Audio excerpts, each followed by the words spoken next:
पर जी बहुत सारे ऐसे जोड़े होते हैं जो पहले प्रेम करते हैं, फिर विवाह भी हो जाता है किसी तरह, या बलपूर्वक या भाग के, या जैसे भी घर वालों की सहमति से। फिर क्या होता है आगे चल के जब एक दूसरे के बारे में पता लगता है और फिर उनकी कमियां नजर आती हैं, फिर वो और ज्यादा धोखाधड़ी या और कहीं संबंध है उसके, या पहले भी संबंध थे, तो महाराज जी फिर इतना ज्यादा हो जाता है कि अब ना घर के रहे ना घाट के रहे। माता पिता की इज्जत भी दांव में लग जाती है, अगर छोड़ते हैं, अगर पकड़ते हैं तब भी लगी हुई थी। तो महाराज जी ऐसे में बहुत सारे ऐसे दंपति हैं जो एक पक्ष वो दूसरे को समझा रहे हैं, बाद में जाके तो फिर वो मानसिक तनाव से बहुत गुजरना पड़ता है, फिर डिवोर्स केसेस और बहुत सारे लव मैरिज। वैसे जो हमारा शास्त्रीय विवाह है, बड़ा मंगलमय परिवार चला, कभी कोई एक दो की बात नहीं कह रहे।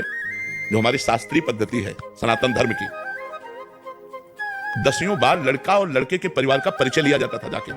गुप्त रूप से भी लोग जाते थे, आसपास व्यवहार में बैठे, भैया राम राम, ये पड़ोसी कैसे हैं आपके, तो वो सब पता लगाते थे। लड़की लड़के को तब देखती थी जब मंडप पे बैठा होता था, और लड़का लड़की को तब देखता था जब घर में पहुंच जाती थी। लेकिन आजीवन दोनों निर्वाह करते थे, खूब बढ़िया संतानों को परिवार।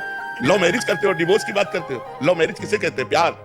अगर एक बार तुम्हें प्यार करके स्वीकार किया तो आजीवन तुम्हारा निर्वाह करे, फिर किसी और की तरफ ना देखे। नहीं, गांव में डिवोर्स, अरे शाम तक पति पत्नी में अगर दिन सुबह लड़ाई हुई तो शाम तक फिर खा पी के मिलते। डिवोर्स शब्द कहा है सर।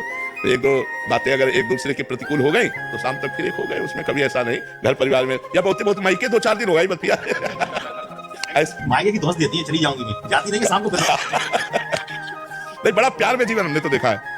गृहस्थी में हम किसान के घर पैदा हुए तो गांव का हमने जो माहौल देखा है, बड़ा प्यार भरा जीवन था यार, बड़ा प्यार भरा जीवन। आज प्यार का खुला छूट है तो उसी की दुर्दशा हो रही है। अगर हम कह रहे हैं मान लो गड़बड़ी भूल चूक हो गई बच्चापन में, तो फिर ब्याह के बाद गड़बड़ी नहीं होना चाहिए। अब क्या होता है, बच्चे बच्चियां खुली छूट, मनमानी आचरण, जैसा मना वैसा। तो ब्याह में बंधन में बंधने के बाद भी खुली छूट, वो उधर, तो सब गृहस्थ